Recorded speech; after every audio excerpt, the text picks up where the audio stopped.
شاید بہت کم پاکستانی اس حقیقت سے واقف ہیں کہ محمد علی جناح بانی پاکستان نہ بھی ہوتے تو پھر بھی وہ مالی لحاظ سے اس قدر مستحکم تھے کہ ان کے اثاثوں کی مالیت کا موازنہ آج کے دور سے کیا جائے تو ان کی حیثیت 2 ارب ڈالر سے زائد ہو سکتی ہے، جو روپوں میں 3.5 کھرب روپے بنتی۔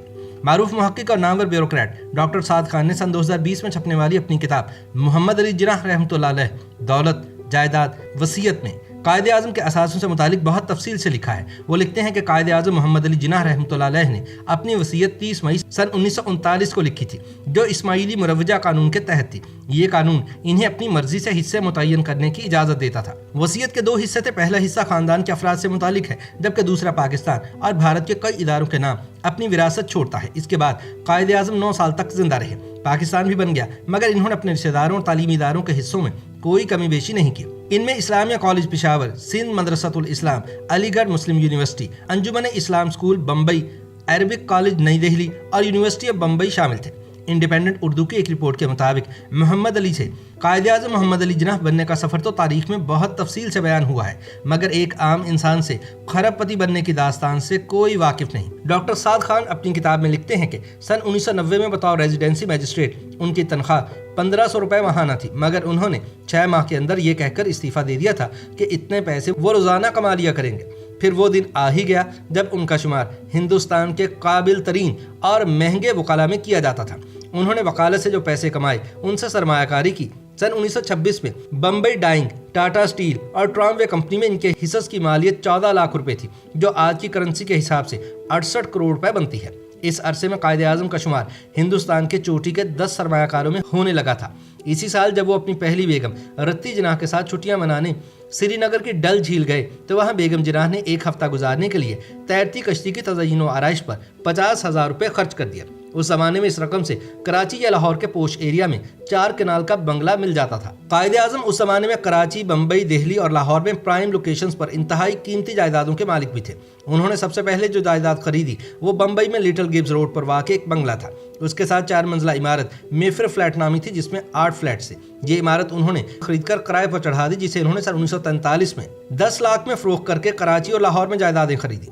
بمبئی میں ساحل پر 15,476 مربع گز پر ایک شاندار بنگلہ جو ساؤتھ کوٹ کہلاتا تھا، انہوں نے سن 1916 میں سر آدم جی سے 1.25 لاکھ روپے میں خریدا تھا، جسے انہوں نے سن 1918 میں اپنی شادی کے موقع پر اپنی اہلیہ رتی جناح کو تحفے میں دے دیا تھا۔ سن 1936 میں انہوں نے پرانی عمارت کو گرا کر ایک اطالوی کمپنی کے ذریعے عالیشان بنگلہ بنوایا، جس پر اس زمانے میں 2.25 لاکھ روپے لاگت آئی تھی۔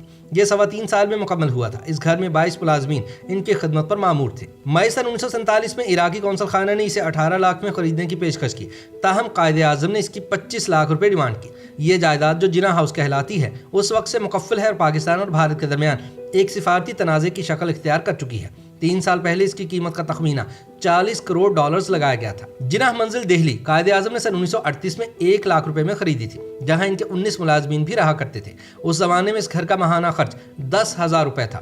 سن 1947 میں قائد اعظم نے جناح ہاؤس بھارت کے چوٹی کے صنعت کار اور ٹائمز آف انڈیا کے مالک کرشنا ڈالمیا کو 3 لاکھ میں فروخت کر دیا تھا۔ اب یہ مکان ہالینڈ کے سفیر کی رہائش گاہ ہے، جس کی موجودہ مالیت 12 کروڑ ڈالر ہے۔ 2.5 ایکڑ پر محیط جناح منزل کراچی انہوں نے سن 1943 میں 1,80,000 روپے میں خریدی تھی، جو اب عجائب گھر میں تبدیل ہو چکی ہے، جہاں قائد اعظم کے ذاتی استعمال کی اشیاء رکھی ہوئی ہیں۔ جب قائد اعظم نے کراچی کا جناح ہاؤس خریدا، اسی دوران انہوں نے جناح ہاؤس لاہور بھی خریدا۔